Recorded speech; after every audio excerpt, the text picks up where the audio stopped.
welcome back to the Plus Three podcast. We are joined again by Ioan Grillo, author of El Narco, Inside Mexico's Criminal Insurgency, and Gangster Warlords, Drug Dollars, Killing Fields, and the New Politics of Latin America.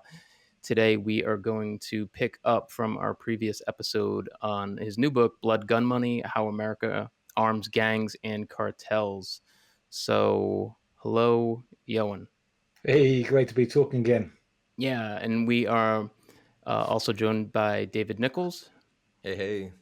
And Russell Hosfeld. Hey. If you didn't catch the first episode, go listen to that, and we're sort of just going to pick up from that previous episode and dive right into it. Ioan, one thing that I wanted to bring up with you is, one of the things that kind of bothers me the most about the drug reform space in America is generally the lack of awareness about the humanitarian crisis that's caused in both drug producing and drug transit countries.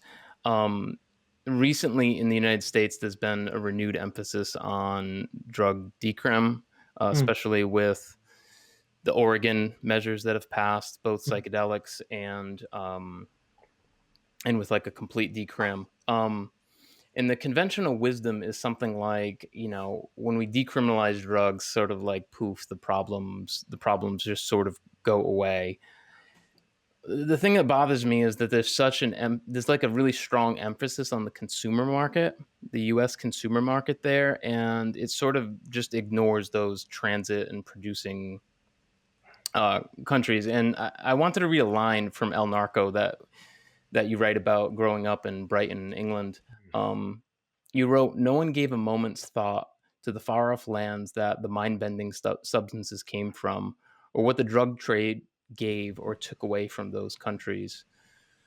So what are your thoughts about that, like, especially as it relates to the humanitarian crisis down there? And do you think that if we were to just decriminalize all drugs in the United States, how is that going to affect will that remove the violence out of those supply chains? Yeah. So I think in terms of the way violence has played out in Latin America, so we've got this 50-year history of the war on drugs. If we look at the date of 1971, when Richard Nixon made the speech of declaring drugs public enemy number one, and this kind of what became a militarized effort to stop drugs, and a promise at the beginning that drugs would be abolished from American life, that there would be no heroin. This is a problem you could stop, would not exist. And then since 71, with those 50 years, we've seen this immense violence in Latin America. Now, the violence in Latin America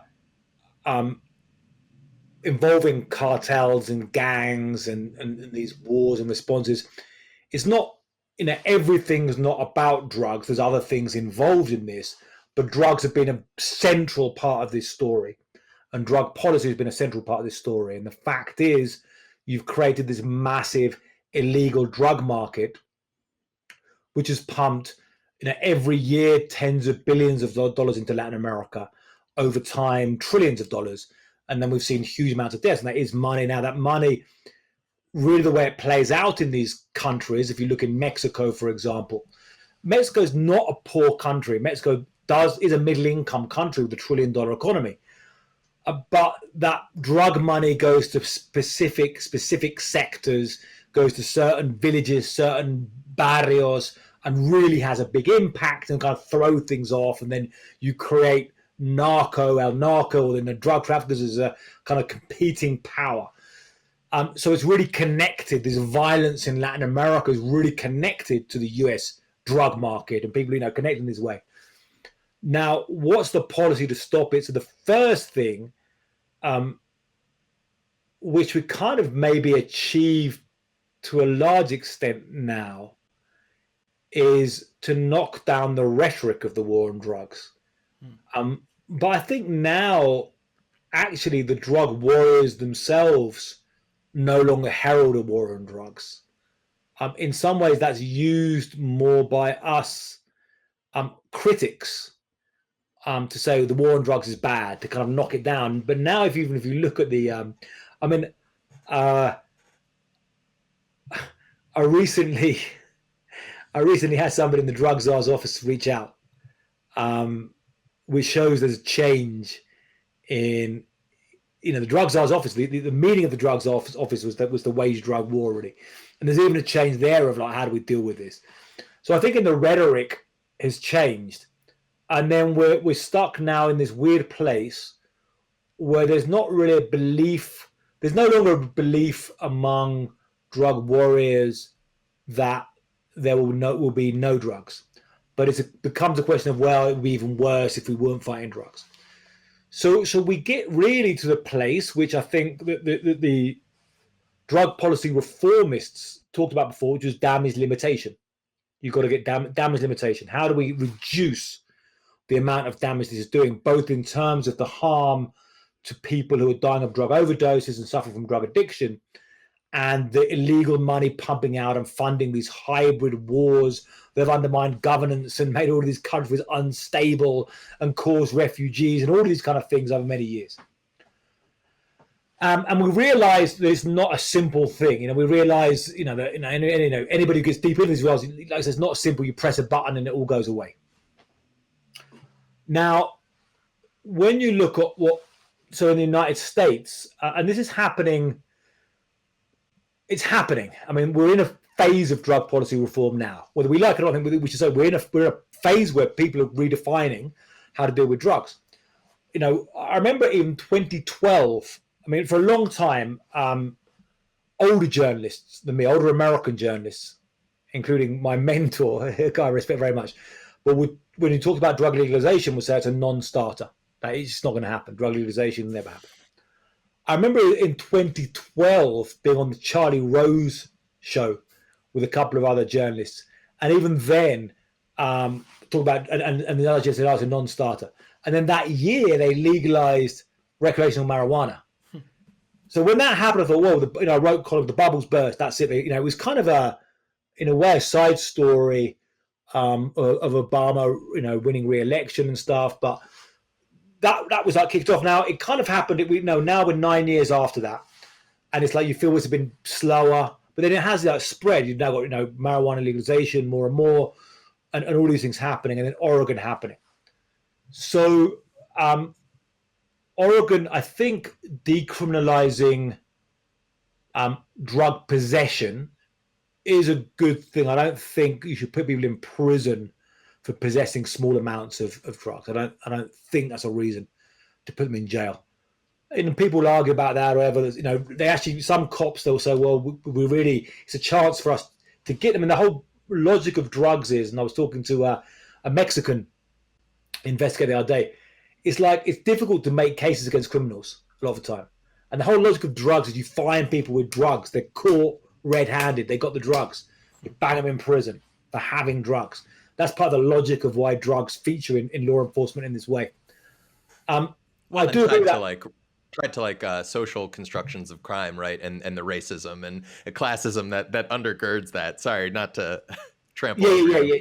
Yeah. As well, I mean, in the US, the whole issue of people being locked up and the crack epidemic, all the kind of things playing out. But in the basic level of law enforcement, the whole thing is basically you find. When you make cases against criminals, you've got somebody in conspiracy things, which is you find somebody with drugs, you've got something showing, bang, bang, you've got a case. You don't have to. In Mexico, where they really find it hard to construct cases, apart from torturing people and getting people to inform others, is like, okay, you've got someone with drugs. So anyway, but I do agree with decriminalizing drug possession. It does only get you to a certain stage. We still don't know how. Then we still, if we decriminalize drug possession, but we still criminalize drug trafficking or drug importing, exporting, we're allowing organized crime to still run that business and cartels to still run that business and just not punishing the people on the bottom level. So we then have to get to say, okay, how do we deal with this? And this is a conversation. But now, I put out, it's like. The line that I take is we have to start having the conversation about what to do about cocaine, heroin, crystal meth, fentanyl, all of It's these the things. wall that I always hit, because Well, what actually are you, like, my understanding is that, like, the biggest cash cow currently is still cocaine. Yeah. So one, Yeah. cocaine, heroin, meth.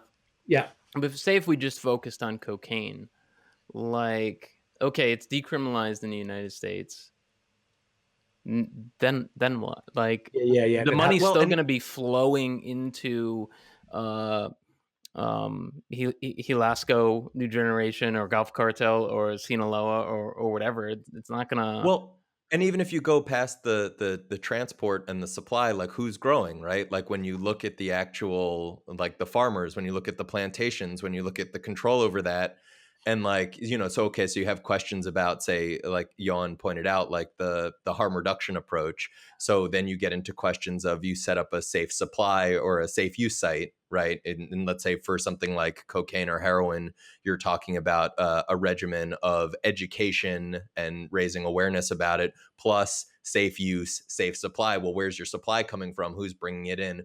And then where is it originating from? And how are you going to get it out of the hands of, let's say, or out of the, away from the guns of the cartel? And when you've got questions of indigenous farmers who can grow this as a cash crop, and you compare it to something like corn, which is going to pay pennies on the dollar, literally, like, how do you balance those real socioeconomics, particularly in a context of, I mean, not just post NAFTA, but decades of U.S. foreign policy towards Central and South America? I mean, this is not just one antagonism; it's a series of like bundled up and sort of twisted frictions.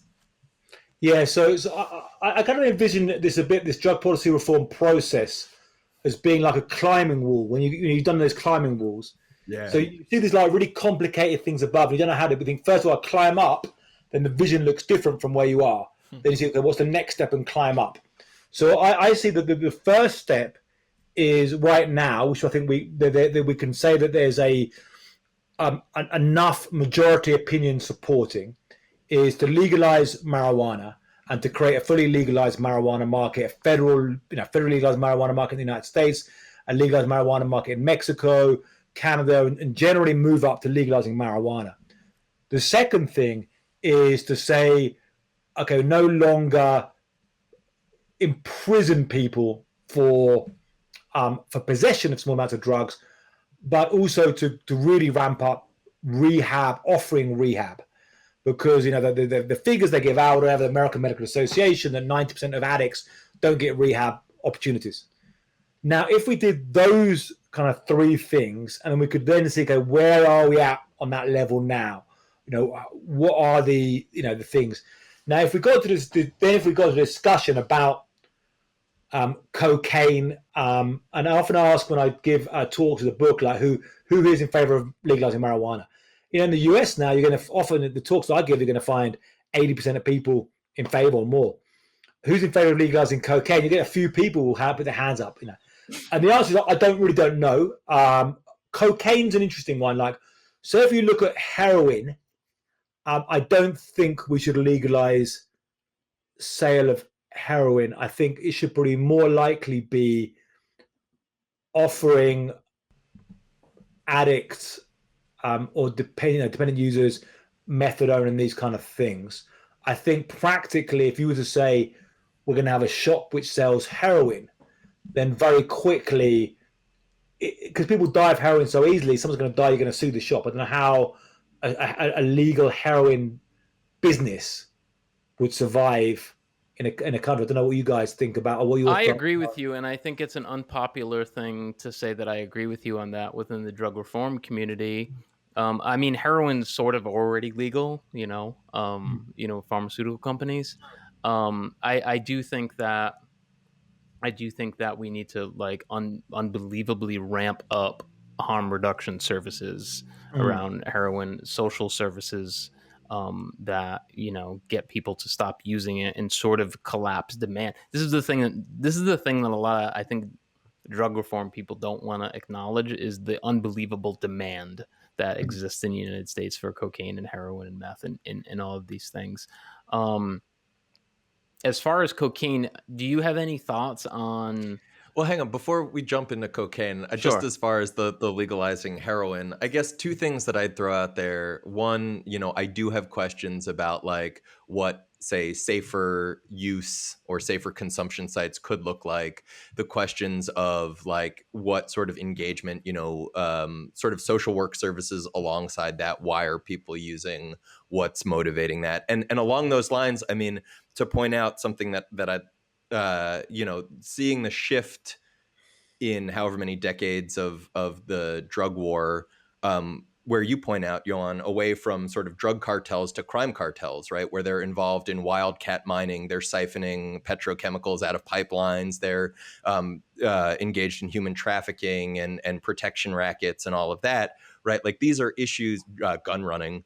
These are issues of capitalism writ large, right? These are questions of like, to what extent could heroin or cocaine or other use be addressed through things like universal basic income or social, like robust social safety nets? You do a phenomenal job in Blood Gun Money of pointing to that. Both when you point to the 3-year-old girl who gets shot in the head in Baltimore and point out that this is you've got toddlers dying of stray bullets in like the most, one of the wealthiest countries in the world.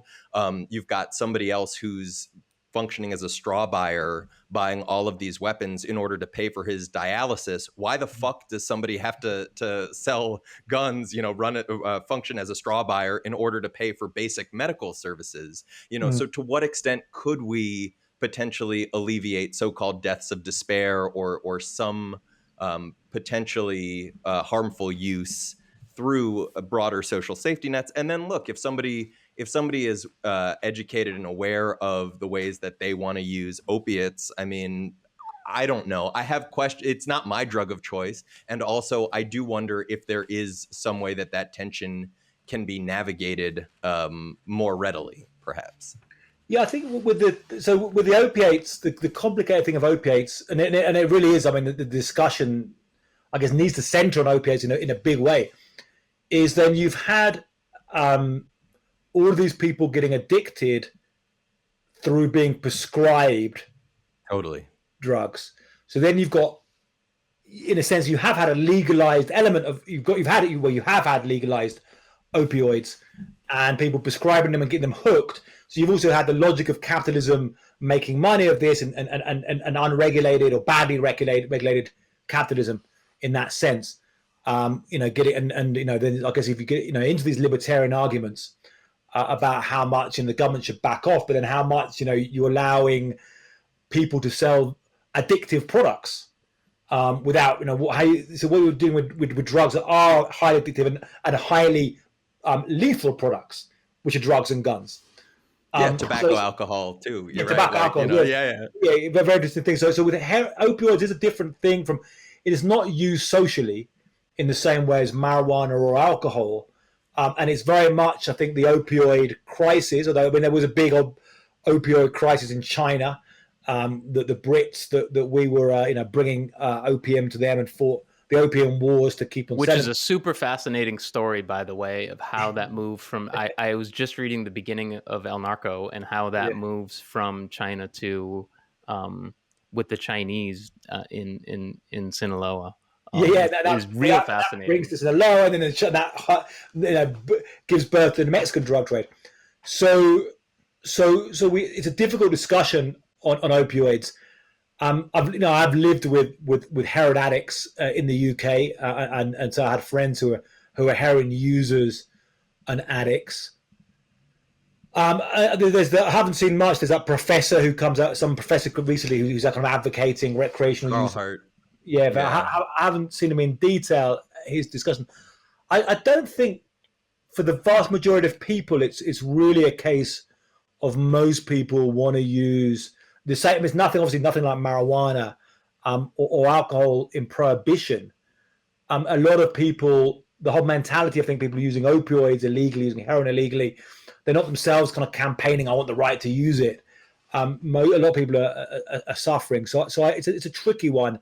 I mean, there's an argument that just everything should be legal and there'll be some kind of way of sorting this out.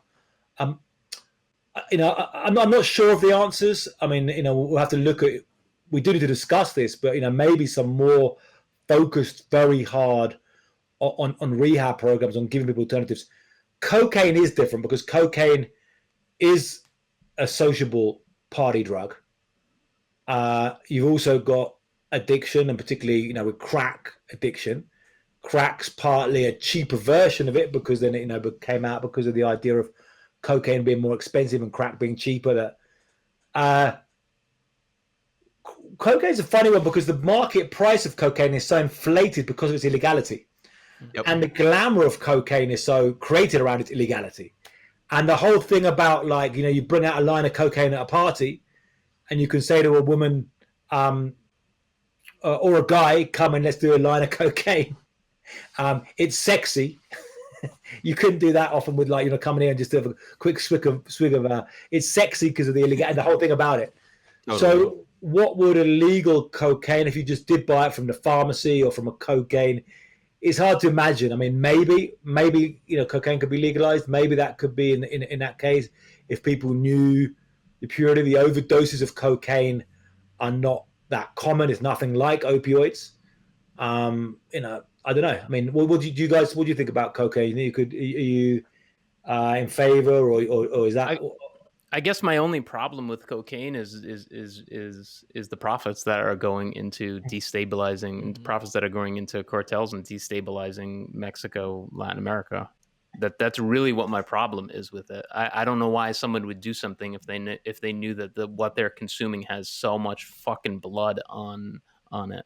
Like if you knew that, I don't know, if it was common that coffee had unbelievable amounts of blood on it, you probably wouldn't consume it. But I don't know. Look at chocolate, right? Look at the slave labor. You knew it was coming. Yeah, I know. I was gonna say you could probably go down a line with coffee too, where you find some exactly disturbing stuff too. Yeah, there is no ethical consumption under capitalism. Sorry. People ask about people ask about this, and I don't think you're going to persuade. I mean, it hasn't been tried really. There's been no big marketing campaign of telling people, you're bad people for taking cocaine. You're causing harm. It's again. So you're so far away. The disconnection. I mean, people in the Republic of Ireland now is big cocaine consumption. People in pubs in the Republic of Ireland taking lines of cocaine. Could you persuade them that would that make a difference? Hasn't been tried, but I don't think that would really work. And what percentage of the global market are we talking about, at that point? Does it? I mean, and I guess one of the things too, as well, if you were able to legalize, regulate, I mean, for me, a big question that comes up around that is, how do you keep cartels out of it? Is there a question of them muscling in and getting looking at Coke, looking at Dudus in Jamaica, right? And the way that he was able to set up certain legal businesses, right, to promote, I guess it was music or event organizing and even construction and all that shit, right? So let's say we got a legalized cocaine industry, and you're talking about indigenous farmers on the ground at sort of one end of it and consumers on the other.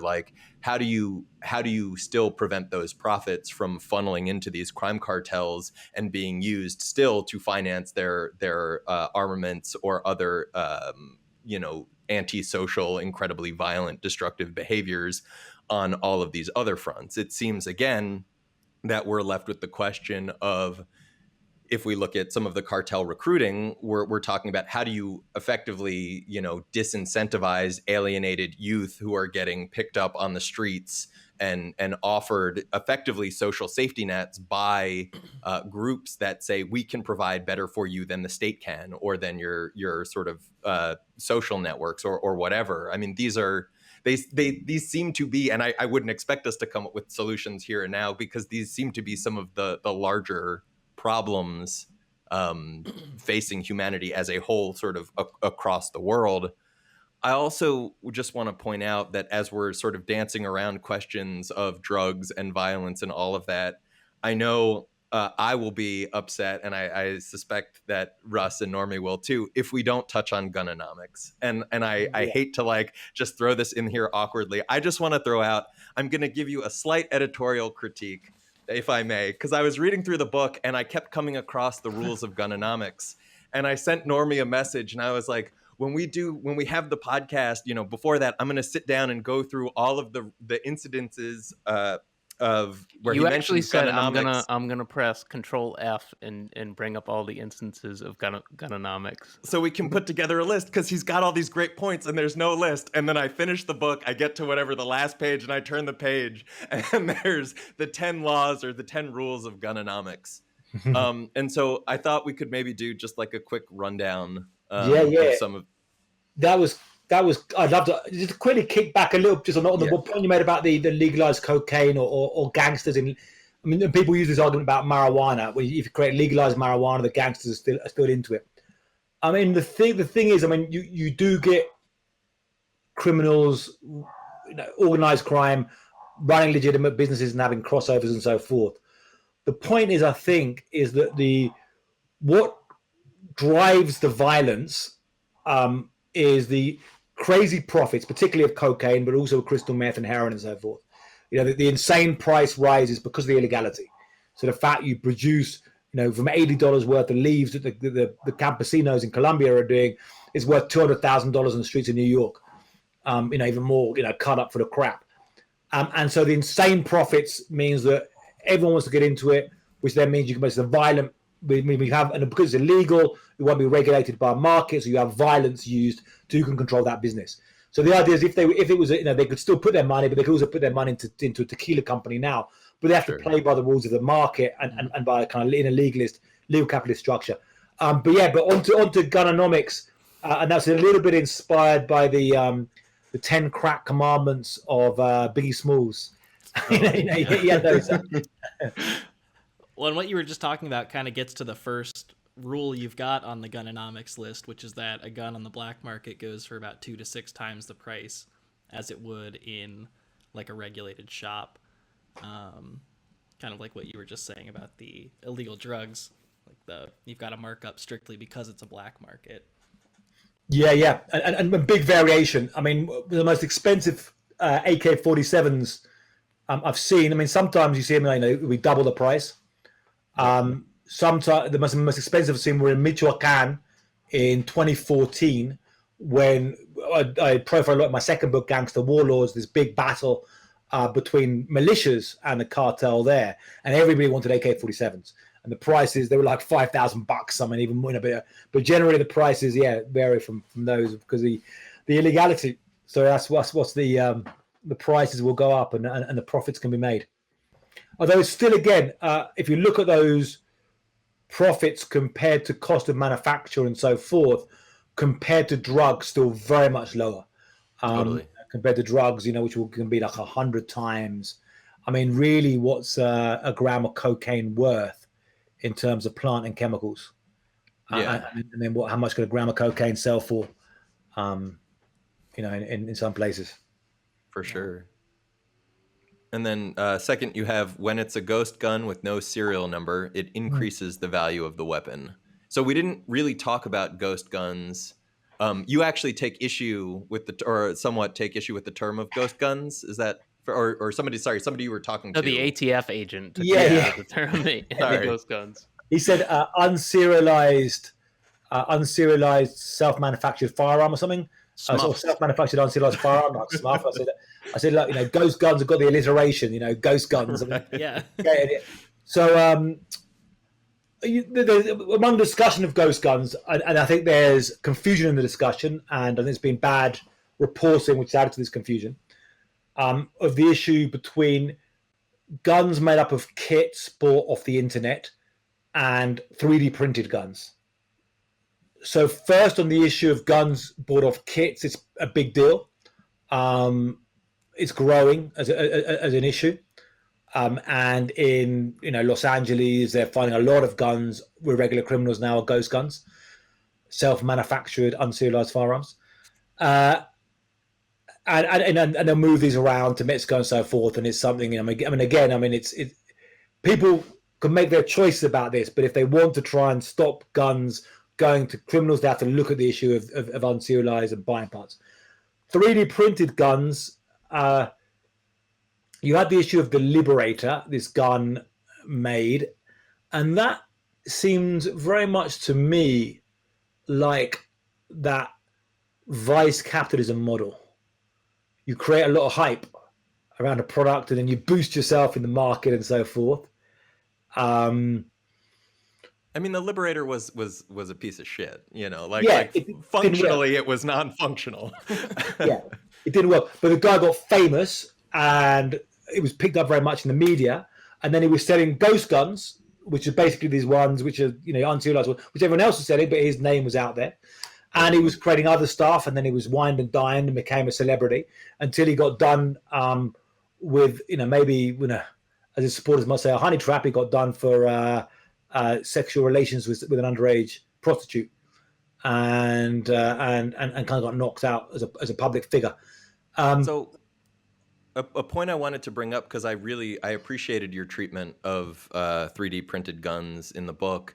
Something that stood out to me, though, having just fairly recently watched Popular Front, Jake Hanrahan's treatment, I think it's called Plastic Defense, where he deals with the FGC-9, which is the fuck gun control 9mm, where it's a 3D printed gun that has a metal bolt and a metal barrel, and it actually seems pretty damn reliable for what it is. I don't know how that actually, thinking about a world where you can buy parts, as you point out, or lower or upper receivers or whatever, and assemble your own. I'm not sure how much it really factors in or would factor into the issues we're talking about, but it did seem to sort of address a number of the failings of the Liberator. Yeah, so I think people found out that the cheap, affordable 3D printers could not in themselves just make a gun that was workable. You've got much more expensive printers, and these ones that use, what's the term, basically where they have like metal in dust, and it kind of creates the sinter. They do and they show guns made from that, but these are guns that these are printers that cost $500,000. So I mean, also you could still have your own AK-47 factory for that kind of price. Just have traditional methods to make a gun, make guns at that kind of price. But the cheap 3D printers, so the idea that which I think for two reasons, this was a slight myth was put out with this. I think a lot of the media didn't understand that it was a sexy story. So they can just knock a 3D printed guns out and then everything's they didn't really understand the technology, and this has changed everything, because that was kind of bigger story. And for the people who were gun enthusiasts, they liked the idea was ha ha ha. They'll think, they kind of knew these guns didn't really work, but they're like, ha ha ha, these guys are all freaking out because they think so it was kind of, that's why you look at the NRA, it wasn't particularly good for the NRA company base, but they knew that it wasn't really the case that everyone's going to make these 3D printed guns now and not buy Glocks and not buy AR-15s, because these guns aren't really working. Okay, so when they discovered that, so you need to have kind of hybrid guns which use some 3D printed parts and some metal or manufactured parts. Now, still, with that, you still end up buying the parts, so it gets back to 3D kits.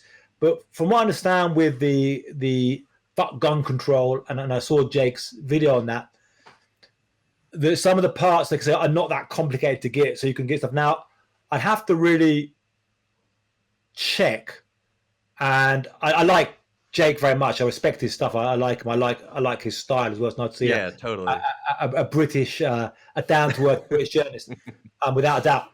But I think he could have questioned harder on the technology. Totally. And on that, okay, it's a hybrid gun.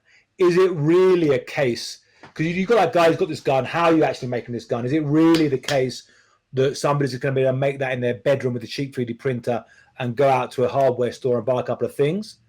Sure. Or are they buying parts through something else? So I think it's good. Maybe they will. Maybe they will. I mean, it's in development, and there are people out there figuring stuff out. Right now, the fact is that right now, the vast majority of guns are still factory-made weapons. Right now, Mexican cartels are not faffing around with 3D printers and faffing around trying to get metal barrels and stuff. I mean, they're just buying, buying parts of AR-15s massively and bringing them down and just knocking them up and clicking these. Totally. And just looking at economies of scale, it just doesn't make sense. And so actually there's something I want to circle back to on that later. But the next law that you have is a gun that's burned or used in a murder is a devalued product and will sell much cheaper. Yeah. And that's just because if you're caught with that gun, you're looking at being done in or done up for the other crimes it's been used in. Yeah, exactly. I mean, they talked about in Mexico, quemado, like burned, but the same in the gun in US. I mean, US more so because they're more chance of actually linking that gun to a murder. Gotcha. Totally. If you use that gun to go and kill somebody, but then you sell it cheap, and then in Mexico, it is part of guns flowing down. So the cartels just getting so many guns all the time. And there's another reason, I think, why the quantity of guns has an effect on the violence in Mexico. The fact there's such an abundant iron river of guns. They know they can just use a gun in a bunch of murders. They can get another gun as easily as that. So they don't care. It's not like they got scarcity of guns. So then it gets sold for $100, and then the little kids on the corner can have it. The little 13-year-old kids, 12-year-old kids, they can have this gun. So then you've got guns being used by school kids. 12, 13-year-old kids go to school with guns, and that's not a nice situation. No. Totally. There was one situation. You met up with, I don't know if it was a guy from Barrio Azteca or you I think it was in Juarez. Maybe Yeah. I may be wrong that you met up and you met up in a room or a shack or something with this guy, and you asked him how they got their guns. Yeah. Can you talk a little, just briefly, kind of talk about that? Because it was like you're asking, I don't. That's actually one of the rules of Gun-anomics as well. Comes from that. I think it's the rule: a big organization can get guns cheaper. But basically, so the Barrio Azteca, which is an interesting animal in organized crime, because the Barrio Azteca began as a prison gang in the United States, spread out. It became from prisoners from the Juarez, El Paso area, in prisons in Texas, who were being bullied by other prison gangs, formed their own prison gang. They were deported back to Mexico. They began, and then they joined up with the Juarez cartel, converted to basically a paramilitary in the Juarez cartel. But because they're a very cross-border organization, and they also have a lot of gang codes, which are quite different from other Mexican cartels. They still have this kind of gang mentality and this whole codes and culture of gangs. So they're like, you order a guy in El Paso, and you're ordered to go to a shop, buy some guns, or acquire some guns, bring them down to the bridge and give them to us. And they ordered, and you can't charge for that service. That's you've got to do that. But then you've got as a criminal organization, you have certain benefits and certain things. So they have a slightly different mechanics and logic of gun trafficking themselves than the regular cartel. A lot of the regular cartel would traffic weapons or allow kind of criminal entrepreneurs to traffic weapons that they can then buy, and then also charge a tax to them for allowing to do it. Then you see a different situation, like in Colombia. I look at the Gulf Clan in Colombia, where they're personally trafficking the weapons as an organization, and they ban, in fact, other criminals from having guns in their city. So only the Gulf Clan members, they're going to have a monopoly on armed force, a monopoly on firearms. They do exercise gun control. They're in favor of gun control for everybody else. Totally. They can have guns and they can kill people. So we'd also talked about earlier, I guess, so we don't really need to spend much time, but that if a buyer's beefing or somebody wants to hurt them, that they're a distressed buyer and the price shoots up drastically. I mean, that seems to be an issue everywhere, from the guy you interviewed on the street saying that the gun he regretted selling the most was the one that was used to kill his friend, or to people who are taking advantage of the private sale exemption and effectively not jacking up the price, even though they're getting indications like, why is this person so eager for a gun? Shouldn't that be a red flag? Yeah, exactly. And Yeah, yes, it's the human thing. I mean, beefing within the language of Baltimore was, very much, someone, you got pressure with somebody, which turns into somebody wants to kill you, and so you think, I need a gun. I've got to get a gun. It might be because you think I'm going to shoot him first. So you suddenly see if you're a illegal gun seller, somebody comes up, you're like, payday, and you can just tell them, how much you want for that handgun. $2,000, $3,000. Some of the price can go right up. And what's your life worth? Yeah, and the guy says if your life depends on it, I think the words are if your motherfucking life depends on it, I think was along those lines. You're going to pay for that. Yep. And in the case someone's like beefing, so he thinks I've got a big payday. The guy gets a gun. Next thing he shoots the guy. He's one of the guy's best friends. He's like, damn, I sold. Which is funny as well. Getting into the mentality. I mean, one of the things I look at a lot in all of the books is the kind of mentality of criminals and their sense of feeling guilt, or their sense of ethics and how they relate to this stuff. And obviously when you sell guns, and it was interesting when I talked to this other guy, Jelly Roll, and I said, what do you feel? And he said he felt guilty about selling heroin and crack, or the heroin and crack he'd sold. And that kind of struck me. I didn't really think about it in a way like, but yeah, if you sell a lot of heroin and crack, a lot of people are going to die from that product. Yeah, sure. And that's what you've done. So point number 5. Yeah, this one we've point got number bolded. 5 is the point is the rule that I had to actually read the paragraph that you had several times, because it was actually you described it as wacky math, and it was actually very difficult to wrap my mind around. But point number 5 was guns can be bartered, especially for drugs. And then you described the story of Billy Jack in Maine. Yeah.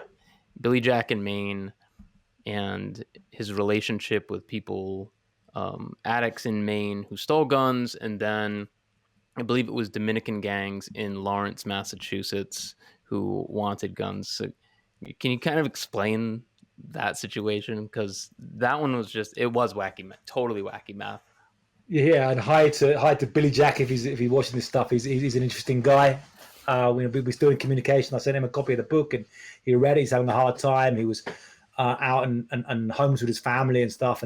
But anyway, so Billy Jack Curtis was a guy who spent many years trading up guns for drugs, selling drugs, taking drugs. Was locked up. Was in a prison gang called the Dirty White Boys. Faced a lot of violence in prison, and kind of got out of it now into his 40s and is struggling to survive.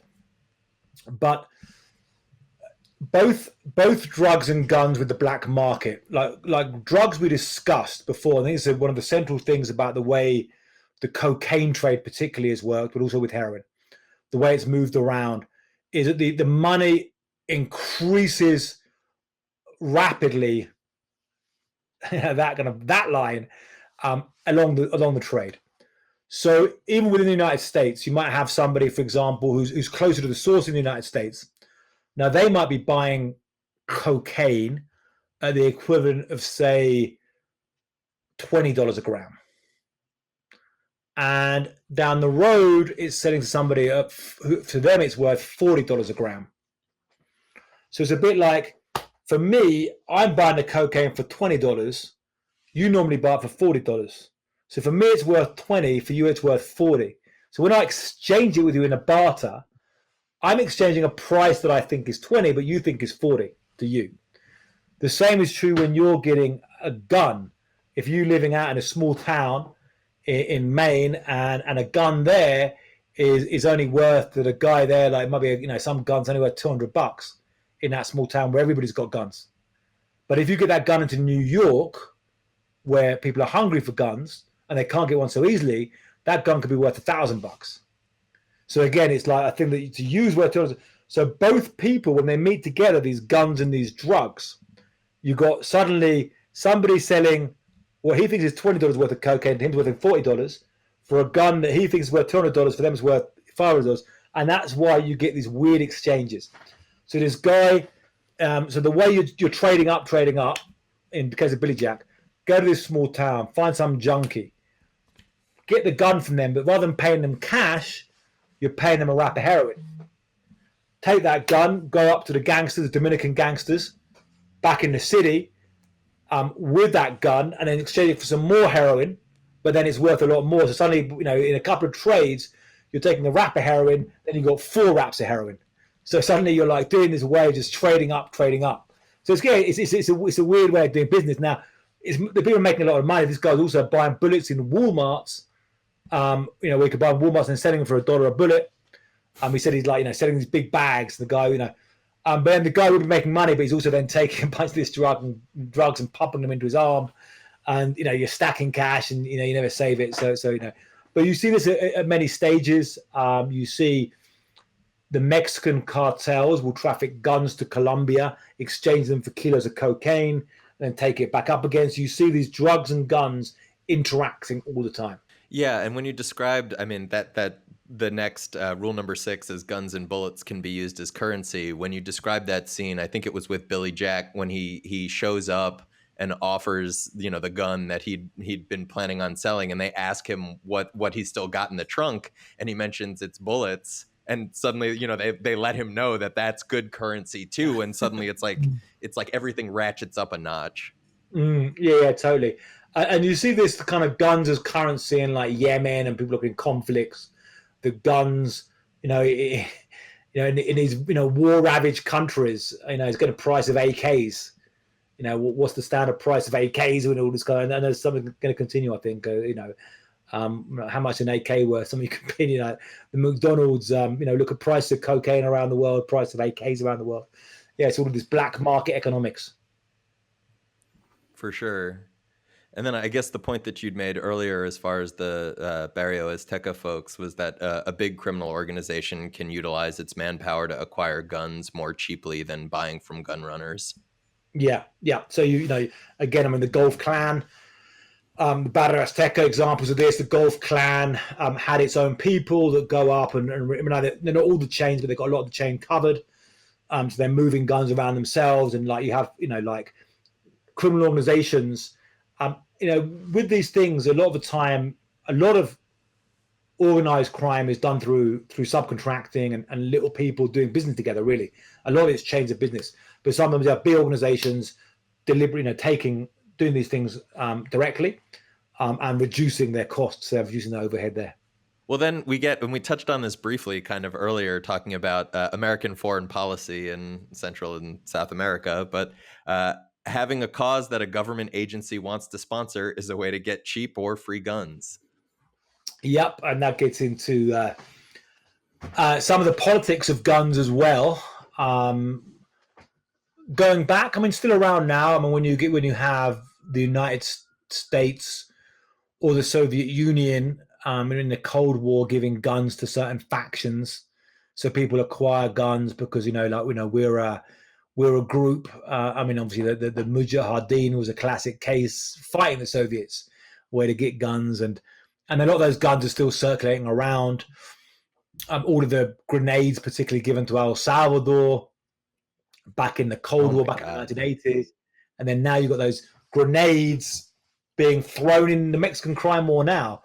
And then a couple of stories I mentioned there about grenades being smuggled into prisons in El Salvador. One with a guy up his backside, one with a woman in between her legs, with grenades hidden. You have a lot of grenades being moved around there, again from things being sponsored or. And in getting back, for some people who really like the kind of CIA conspiracy stuff, which plays out. I did get a touch on in this book. I was going to get into it more, but I find it was a bit off the central theme of this book.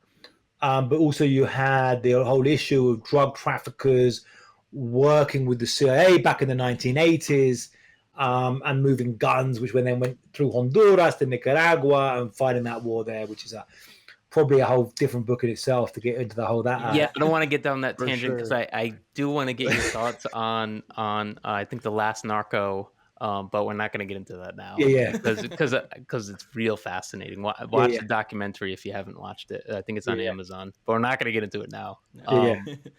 But point 9, which is that it's cheaper to steal a gun than to buy a gun. Yeah. I mean, it sounds kind of obvious, but it's true. I mean, like people you break into gun shops and taking guns out. Some of people stealing from Mexico and stuff, stealing them, having guns. Well, actually, that's the next last rule. But yeah, I mean, it's obvious. There's also people that with drugs. It's cheaper to steal drugs than to buy drugs. Mm-hmm. So it's always free, or stealing oil, or it's a simple rule of organized crime, but it's true. That's why they steal stuff and sell it.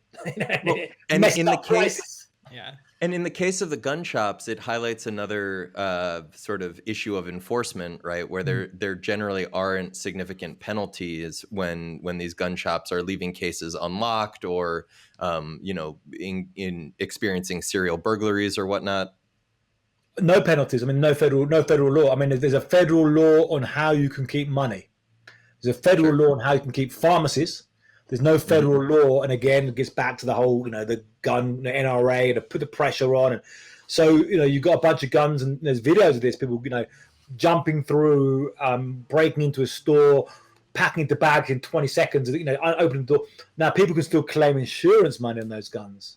Sure. That creates bad incentives. That I don't think it quite goes to this point, but that reminded me of a point that's more towards the straw buying, which was a scenario you laid out where the cartel or the gang members would pay the straw buyer to go buy the guns and then go on vacation for a little while, and his house gets robbed, and then he can claim insurance money on all of that, or his house gets quote unquote robbed, but they're kind of coming and taking the guns that he had bought for them. That was the Baltimore trafficker chain, and they spend he drives down to Georgia, sets up a straw buy, has his own little. He says, "We look for the unicorn." Was the expression there? Like, we're looking for ways to make even more money. So you got the insurance scam, you got the gun trafficking, you got multiple things. But yeah, I mean, criminals are opportunistic. Yeah, totally. Well, and then you close with having lots of guns allows you to seize more guns. And there were two things, one, imagining a world where somehow there was some crackdown and massive reduction in the existence of these durable goods, and thinking about the 3D printed option, right? You print your FGC9, you chemically etch the barrel.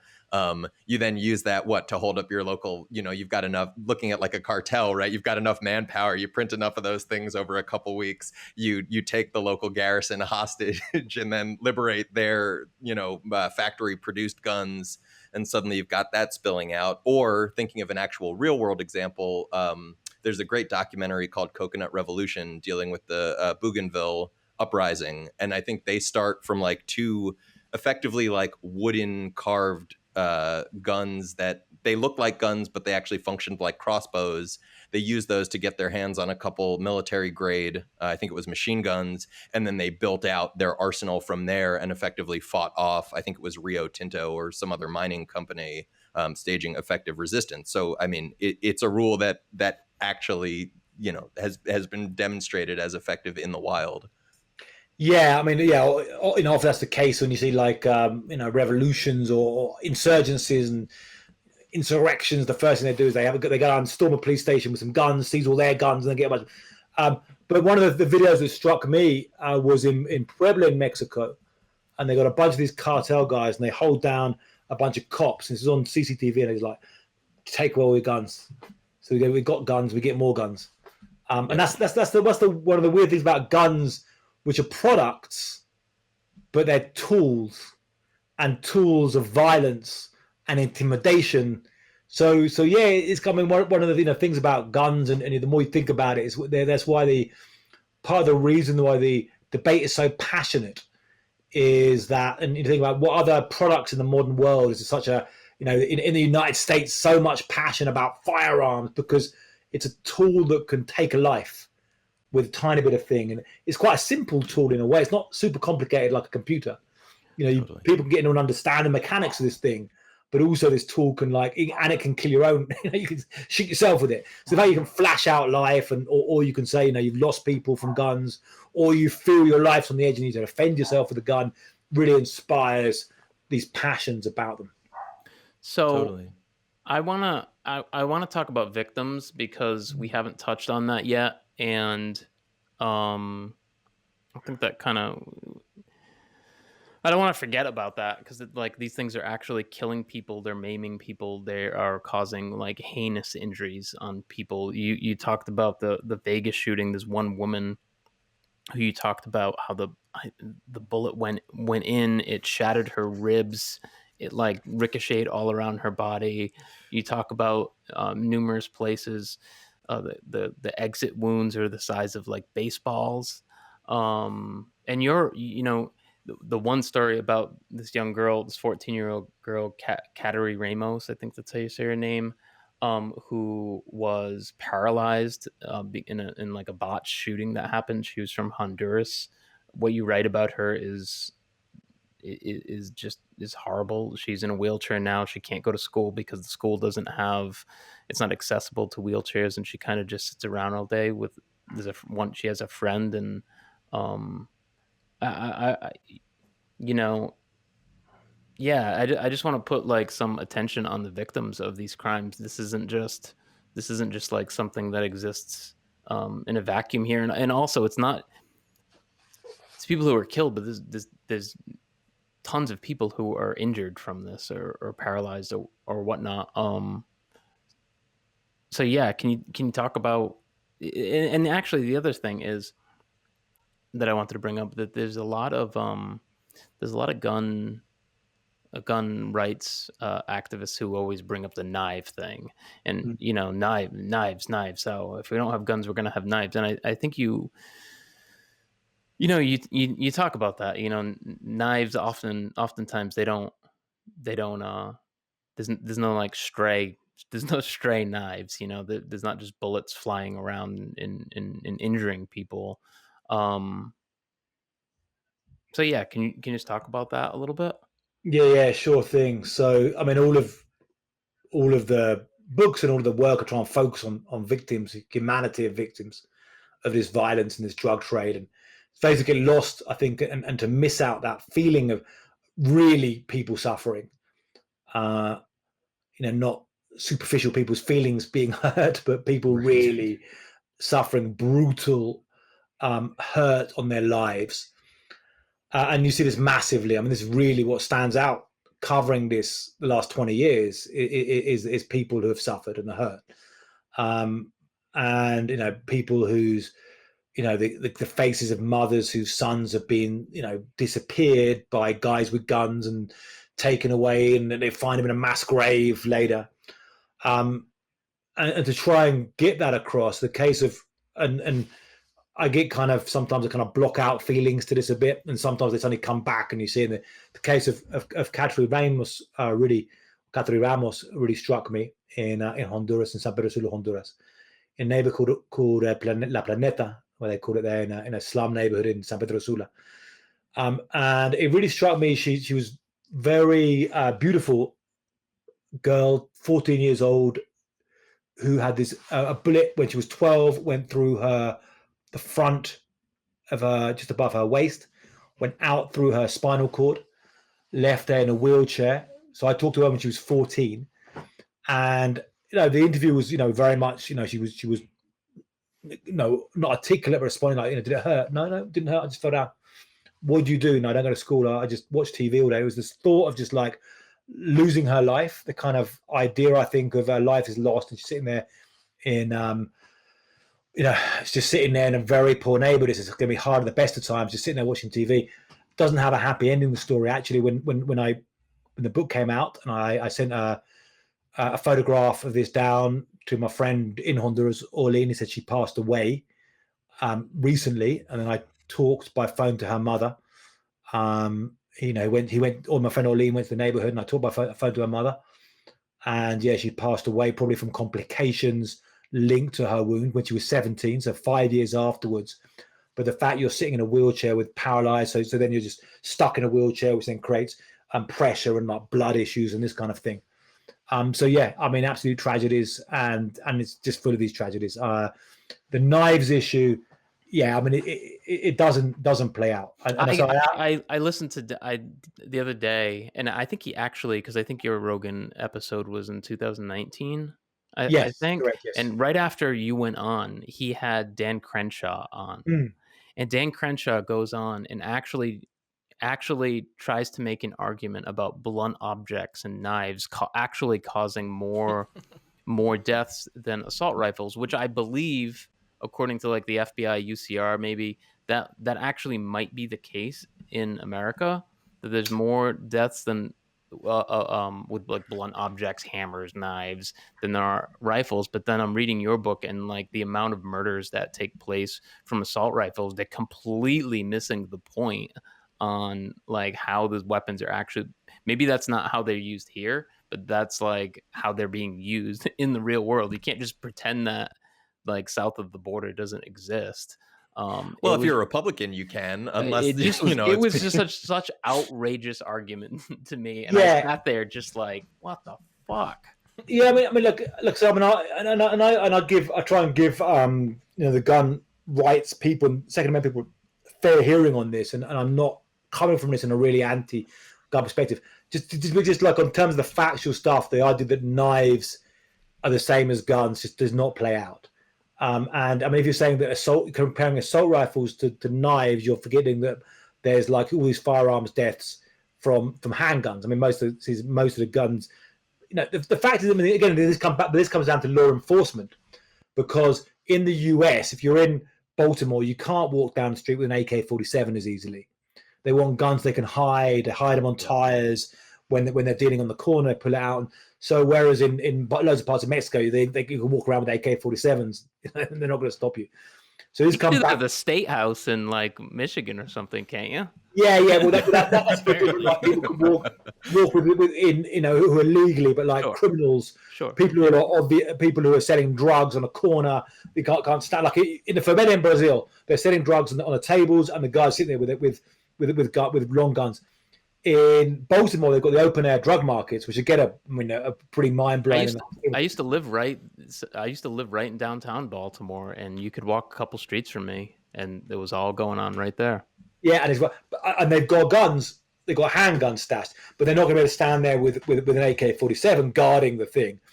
That would provoke something. So again, they use handguns because of enforcement, but still the number of gun deaths in the US is way higher than knives.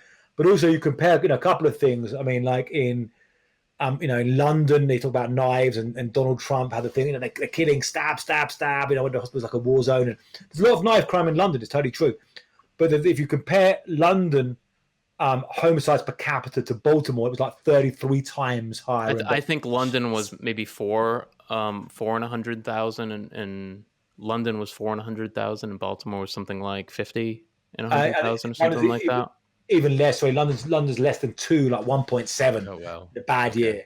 I mean, St. Louis last year was like 80 per 100,000. It's actually incredibly high. And again, 80% of those deaths or even plus are from firearms. Even 85, 90% of with firearms. Again, one of the guys that you wrote about, and I won't get into this like in depth, but one of the Barksdales that you actually, which I thought was completely fictitious, but you tracked down one of the Barksdales who became like an anti-violence, anti-gun activist in Baltimore. I actually, since I lived in Baltimore, I was familiar with the Baltimore Sun's homicide map that they have, and like every day there's actually new little pins that they add every day. And it was very strange. I was emailing you, reading the book at the same time I opened up the Baltimore Sun map, and literally the first one I saw, it was him. And yeah, I don't know. And I think the other point is that, say in Baltimore, in these cities, and I think you point this out in the book, it's not the whole city that the violence is in. It's in certain areas where the handgun or the gun violence is happening. Those numbers are actually much higher than the 50 of 100,000 in those communities. Those communities themselves rival America. Yes, although on the same side as that, I think America, United States now really has violent neighborhoods, like very murderous neighborhoods. Sure. In Latin America, you have murderous entire states and countries. So like, you'll have, Baltimore's one of the bigger ones. I mean, St. Louis, the actual urban area of St. Louis is counted is pretty small. It's a few 100,000 people. Baltimore is not that high. Chicago is one of the bigger ones, but that's actually a lower murder rate because they do population that don't have it. So it's, you talk about the Chicago South Side, but then again, the murder rate of Chicago is not compared to St. Louis or Baltimore because they're comparing on the bigger area. Right. Whereas in Mexico, you have like the state of Guanajuato right now, which is like insane. You have like insane. The entire state of Guanajuato has got like an insane murder rate. Or you could look at like the entire country of Honduras with an insane murder rate. So you really feel the levels, where the entire country is like the hardcore neighborhoods in Baltimore. That's the entire country. And then what that feels like for a country, how that affects people, how that affects the growth of economic growth of a country living inside that violence. And the fact that this violence is not, I think it's important to kind of, one of the sad things is people kind of write this violence off, just accept it. Sure. I think it's accepted in the United States. I think people sadly accept that these cities have really high levels of violence and just the way it is. People accept in, Latin American countries have high levels of violence. There's not a natural state of affairs. And even compared to like medieval Europe was like 20 per 100,000 in like medieval London. So then even now these places are like several times higher than the murder rates in medieval London, which was knives also back in medieval London, followed by, I think, staffs, like kind of Gandalf-like staffs. People like whack people with staffs. And so another thing, if you had the guns used in these terror attacks in mainland Europe, particularly France, in 2015, then there was a big effort to hit illegal guns moving around. And then we saw more terror attacks last year, and they're often with knives, and the death toll is just way lower. So to say, well, they can kill someone anyway. I mean, when you could walk in, when you go in a large crowd with an AR-15, semi-automatic or a fully automatic, compared to what you can do with a knife, is very, very different. Or a vehicle. Yeah, and I can't believe it's actually an argument or even a talking point because it's incredible. Yeah, I mean, and again, I think we should debate well and fairly the issue about firearms, but the fact is, if you're going to defend guns, that they do certainly cause more violence. I mean, that's the point. I mean, that's why people have guns. Right. You wouldn't have if they could cause more harm, more violence than knives. There's no doubt about it. Yeah, and I do think that your book is not. It's in no way an anti-gun book. It's like actually a very reasonable, common sense look. And one of the things over the last couple of years, I have a family member, a cousin of mine, who's like a big gun guy. But I'm actually, and I'm like, I'm on the left. He's more sort of on the right, but it's actually amazing that there's so much common ground when you actually talk to gun owner. At least in this case, in my experience, he's not a gun nut, but there's actually so much common ground. And some of the solutions that you raise of universal background checks, or the concepts of straw buying, or the fact that you shouldn't be able to go into a gun shop and buy 85 AK-47s, any type of gun. There's actually so much common ground that can be reached when you actually take the time. And if you're on the left, you don't get triggered, and you don't be an asshole, and you don't be like there's some kind of respect that for self-defense, on the one side. I don't know. I just found that in actually having conversations with gun owners, there's a lot of common ground, and it's really incredible to me that there's just no political, nothing gets done. It's shooting after shooting. Yeah, I don't know. I'm just rambling about it, but that's my experience on it, I think so. I think this gets into a more fundamental problem that we face today. That politics is broken. That politics, if we look historically, there were certain times when politics worked better at delivering solutions for the majority of people. I think the era directly following World War II was one of them, where there was, progress was made, and certain things people don't obviously go back and argue, but there was a lot of bad things that happened there, obviously.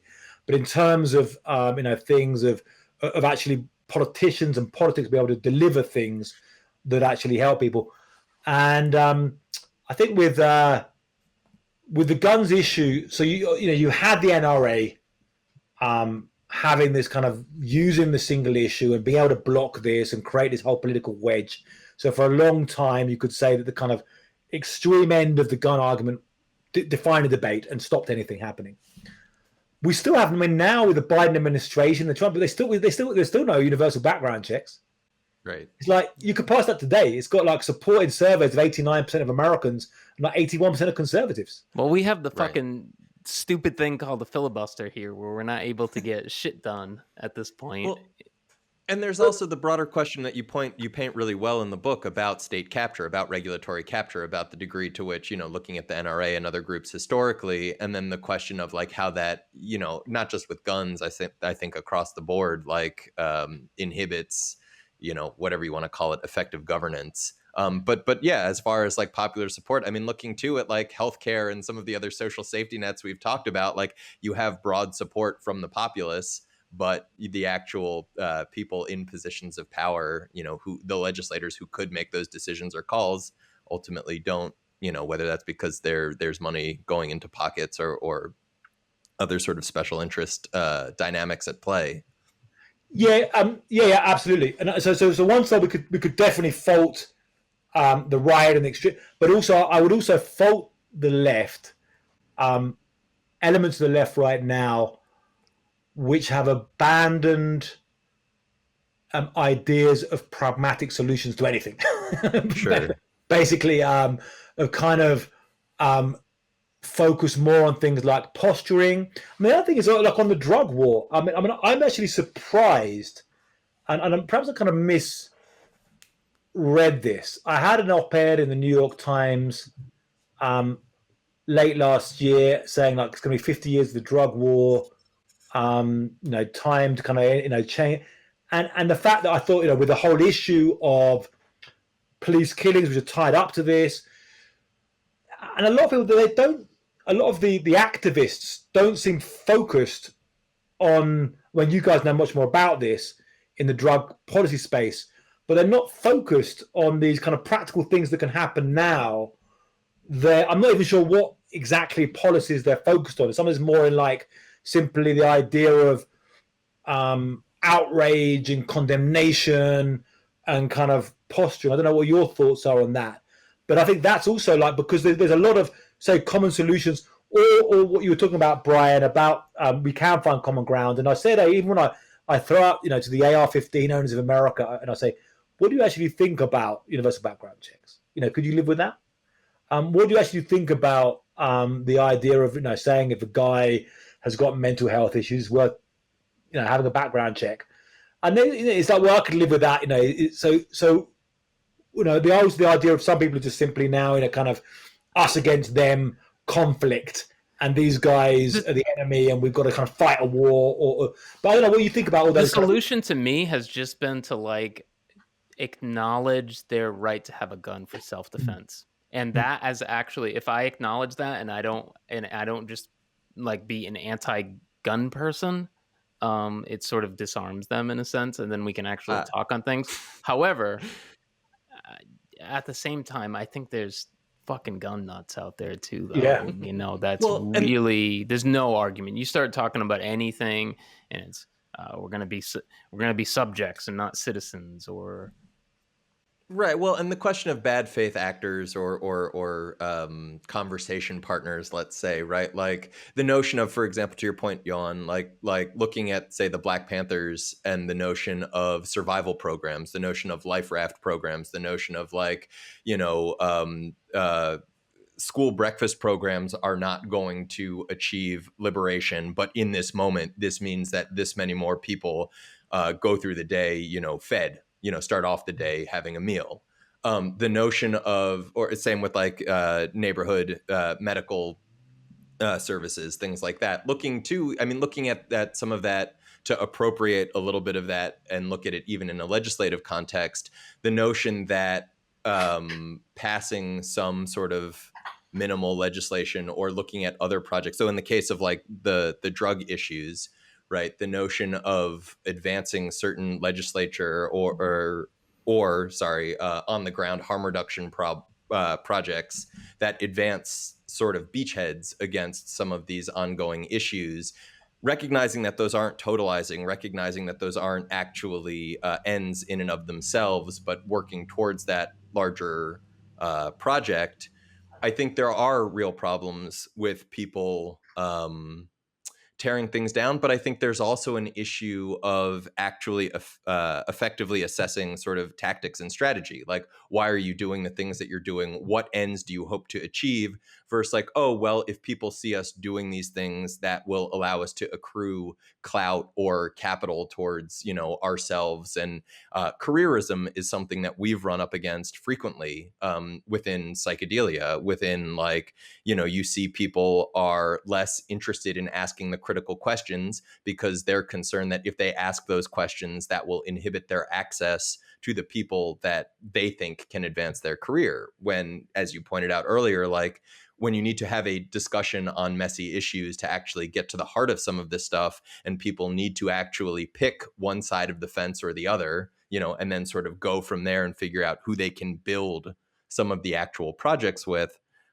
If you can't even get people to stake out a position in order to then build from, it's a hell of a lot more. It's quite difficult to actually get anything done. Yeah, absolutely. And you say there is the gun nuts, and I have the chapter in the book on gun nuts, and then I interviewed one of the militia members who was the Michigan State Capitol, and part of a group called the Michigan Liberty Militia, and they have an extreme position when they are extremists, and I'll call them Second Amendment fundamentalists. Sure. Now, but they do represent a minority position. So the fact that, I guess, for a long time, a minority position has defined the argument of the NRA, and they've played to that politically in terms of they found that useful to fight a culture war. Then they became this kind of become a money-making venture to actually have NRA TV and sell the culture war and sell a lifestyle. But if the left is responding and defining the right on those extremes, and saying that's all, that's what they are, those militias are what they all are, then you also are you giving more to that extreme, or bringing them into the argument more when they do represent a minority position. But if we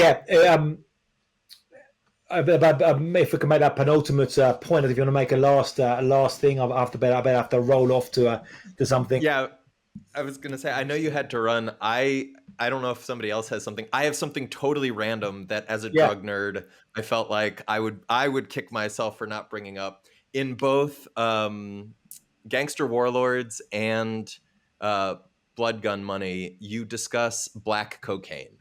Or at least you make mention, and I had to go look it up because I'd literally never heard of it before reading your books. Could you take a moment and just tell us a little bit about black cocaine?